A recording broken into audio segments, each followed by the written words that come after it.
Hello, everybody. Ketchi1383 with Ketchi Gaming.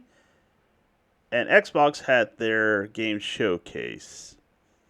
And I'll admit, I'll call wins where I see them. And I thought there was a lot of interesting looking games this time around. Just interesting. I'm not super excited for them. A lot of them were just trailers. Some of them actually had some gameplay, so I'll give them that. So this one is a steampunk fantasy sci-fi sort of thing going on, which caught my attention, particularly because of its visuals, because of the steampunk visuals. And it kind of reminded me a little bit of Avowed, while also reminding me of Bioshock Infinite. And then they have that whole entire time manipulation mechanic that they have.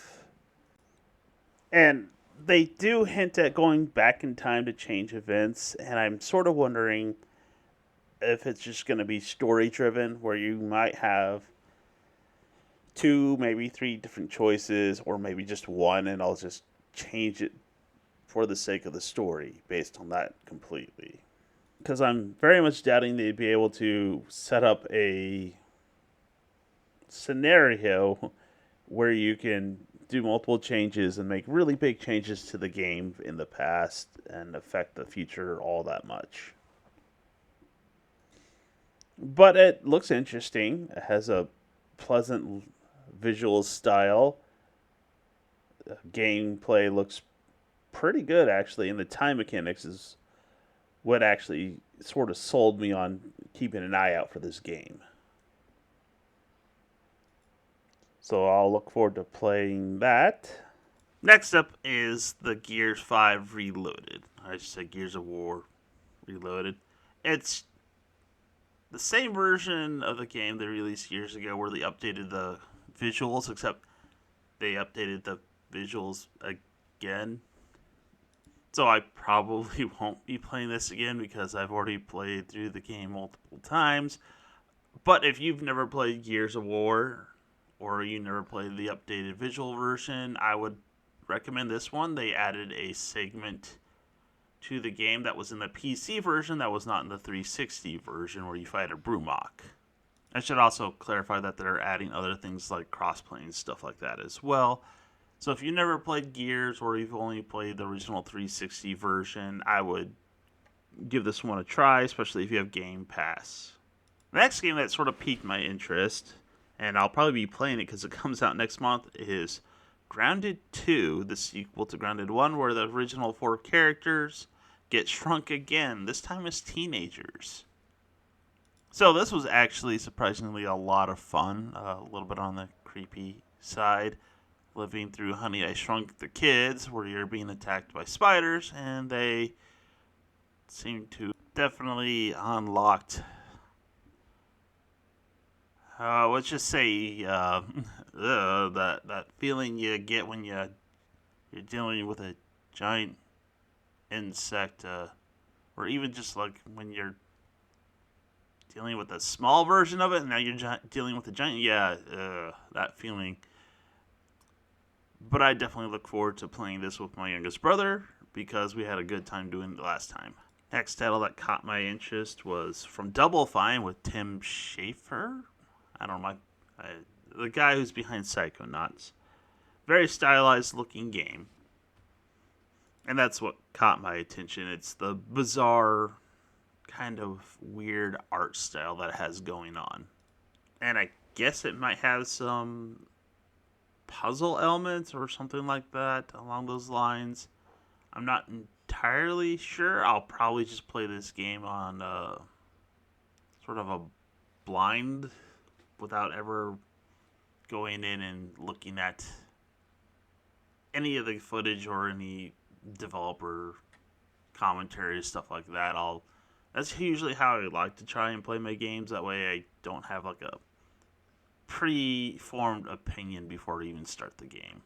So I'll do that with this game in particular. So another game of note. I mean, there's a couple of games I skipped over. I'm not saying that they're not of note. They're just not to me particular. But this is Ninja Gaiden 4. I definitely played Ninja Gaiden 1 and 2 and loved them. And Ninja Gaiden 1 was one of the few, let's say, action slasher games that I got decently good at when I was younger, when I played it on the Xbox. I did not play Ninja Gaiden 3. It's on my backlog when it was like on sale and they updated the visuals and stuff like that. So I might have to play that before I play this. It does have Platinum Games involved, which, depending on your point of view, could be a good thing, could also be a bad thing, because they do make solidly mechanical hack and slash action games. But also has Team Ninja, which several games that I played from them have been excruciatingly boring. So that's probably why they brought in Platinum Games. But I will give this one a shot because I like the 3D Ninja Gaiden games. So one of the major games I guess they're putting out there soon is The Outer Worlds 2. Now, after Avowed, I'm actually very wary of this game, although I guess I should be wary of Grounded 2, but something tells me two different groups of teams from the same company worked on that. I wanted to note this one mainly because it's been promoted a great deal by Microsoft. And another thing is when Amazon did their whole entire secret level anthology, they featured The Outer Worlds, and I didn't know this at the time because I didn't pay any attention to it. I don't know if they ever did add anything, but they had characters from that anthology series for The Outer Worlds when they did their Outer Worlds segment that are in this trailer, which kind of irritates me even more with the secret level anthology series because it's nothing more than a giant advertisement, even more so than before. That's not this game's problem. That's totally something different that I'm just bringing up. I don't know if I actually care for this game in any shape or form after Avowed. And I'm not really digging the appearance of it and stuff like that. The last Outer Worlds, Outer Worlds is a totally different game. It was supposed to be kind of hilarious and funny. It started out that way-ish, but it kind of took a sharp left turn into how serious the situation was. Basically, everyone was starving to death from malnutrition. I mean, it was a just complete and total whiplash when it came to that game and its story. Yes, it was full of dark humor, like doing things like getting creatures from museum and not caring who died in the process of getting those creatures and stuff like that. I'm not really doing justice to it in terms of that. But when they actually got to the main story, yeah, it just changed. So I don't know. We'll see about this one, but I'm sure other people are excited for it. It's also coming out in the same time frame as other games. Don't know how well that's going to go over, but we'll see. So the next game caught my attention, which is Animo, which is a live-action RPG where you have, I guess, pets like Pokemon, and then you fight other creatures, which is something I've wanted from Pokemon for a really, really long time. Every single last Pokemon game has more or less felt very similar to just the originals. Yes, they updated the visuals, but the gameplay more or less just feels the exact same. And having a live action version where you control what the creature does intrigued me. I might touch a little bit into the whole Pokemon Palworld lawsuit. I feel like there's something that we're not being told because the litigation's happening in Japan and they have a whole entire different viewpoint in terms of that. And it's not the first time Nintendo sued a company, and they did it because they were trying to copyright mechanics that were already copyrighted by Nintendo. And they were trying to tell other companies they had to pay up for the mechanics they try to copyright. And that's how that whole thing ensued. So, but yeah, I look forward to seeing this just to see how the mechanics work.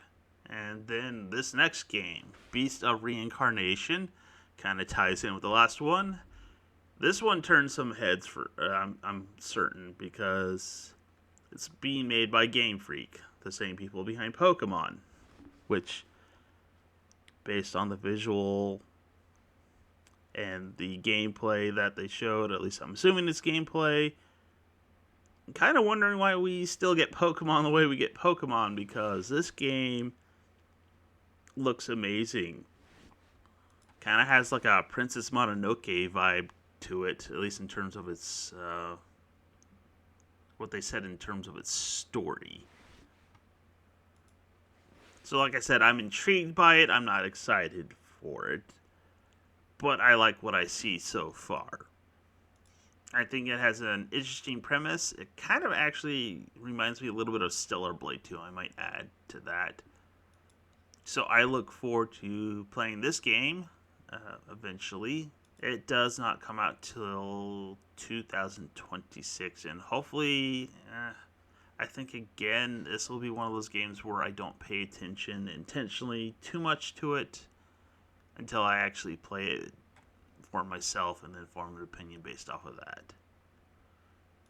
They also announced Final Fantasy 16, which is out already, and then they have Final Fantasy Remake Intergrade, where you get to play Yuffie's story with the DLC, where she went to Midgard. So yeah, this was fun. I would recommend this one if you have not played Final Fantasy Remake yet. Then High on Life 2 was announced. I mean, I shouldn't say announced. It's been coming out. We've known this. And I have mixed feelings on this one, because the first High on Life, the first time through, it was fun. Second time through, it's like, okay, this isn't so bad. And mainly because I played again to get all the achievements, and then I had to keep playing through the game because the achievements were bugged. And I kind of got tired of the game. And this one, I think they're trying to give the illusion of gameplay. It really isn't. This is just a really fancy trailer from what I can tell. So I'm not really sure what to think of this one. I enjoyed it well enough to play through it once, so this is probably one of those games you might play on Game Pass. Sort of a one and done deal. Next game is Super Meat Boy 3D. I have yet to actually play the first one. I think I have it somewhere on either my Xbox or tucked away in one of the various launchers out there. I know this game by reputation, and particularly when PETA, in their ignorance, made Tofu Boy because they thought he was actually made out of meat. I mean, technically, yes, in a way, but not in the way that they thought, not realizing that he has no skin and thus bleeds everywhere. And that's why he likes Bandage Girl, because she keeps him from bleeding everywhere. But like I said, I know this game, its predecessor, through reputation. And I might actually have to give this a try. We'll see. The last game, There Are No Ghosts at the Grand. And yes, that is the title. So how do you trick guys into playing cozy games? You do semi-manly things, like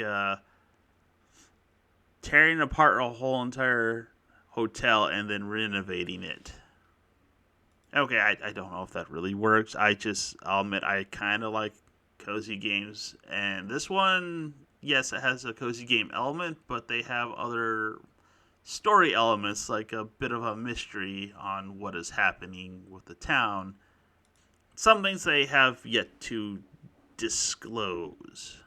And I'm also a sucker for talking cats. I will not shy away from that. That got my attention. Sure, the singing caretaker, you're sort of like okay, but then they sort of draw you in with the potential of a mystery of something going on in the town. Slash, maybe your guy is a little bit on the shady side for some odd reason, and then they have this whole entire, I don't know, Cthulhu cult thing going on. I mean, the game kind of sold me when they had red eye tentacle monsters in the middle of what looks like a cozy game. Yeah, I'm intrigued at this point in time, and I will definitely have to give this game a try when it comes out. Anyways, that's just the highlights I saw for the Xbox. If you made it this far, thanks for watching.